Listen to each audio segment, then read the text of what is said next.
बड़ी खबर भिवानी से सामने आई है, जहां रेवाड़ी खेड़ा में रोहतक के नेशनल खिलाड़ी पावर लिफ्टर रोहित धनखड़ के हत्यारों की गिरफ्तारी की मांग को लेकर परिवार के सदस्य पुलिस अधीक्षक कार्यालय पहुंचे।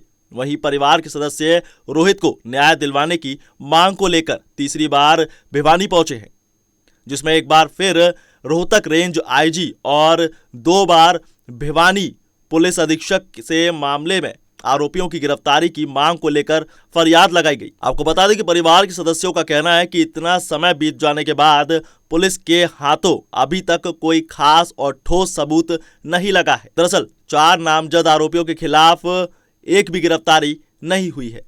परिवार के सदस्यों ने कहा कि इस पूरे मामले को दबाने की कोशिश की जा रही है और उन्होंने कहा कि इस मामले में डीजीपी ओपी सिंह से भी मुलाकात की गई, जिसमें आरोपियों की गिरफ्तारी की मांग की गई। वहीं उन्होंने आगे कहा कि अगर इसके बाद भी कोई समाधान नहीं निकला तो महापंचायत की जाएगी और उसमें प्रदर्शन किया जाएगा, जिसमें रणनीति तैयार की जाएगी। दरअसल रोहित धनखड़ के चाचा के बेटे मोहित ने बताया कि रोहित रेवाड़ी खेड़ा में शादी में कन्यादान के लिए दोस्त के साथ गया था और उसी दौरान असामाजिक तत्वों को उपद्रव करने से रोकने पर रोहित की लाठी और डंडों से पीट कर हत्या कर दी गई।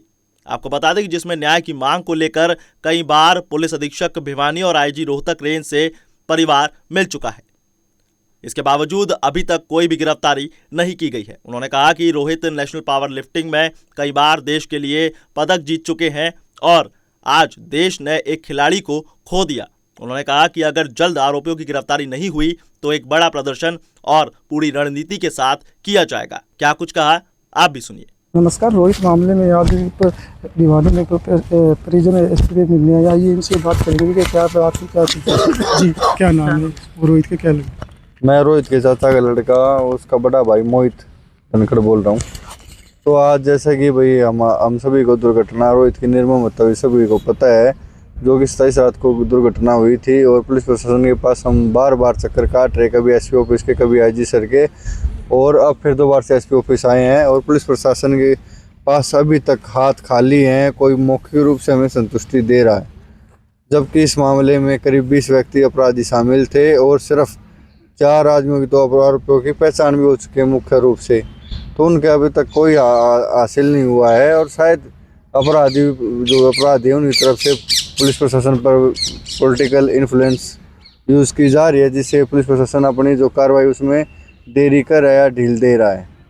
तो अभी तक ऐसा कुछ हमारे पुलिस प्रशासन के हाथ में आया नहीं है, कोई बंदा गिरफ्तार नहीं हुआ है।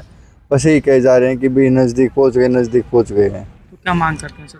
मांग तो यही है भाई, एक माँ ने अपना बेटा खोया जिसका वो अकेला लड़का था। ताऊ जी हमारे 7 साल पहले स्वर्गवास हो गए थे।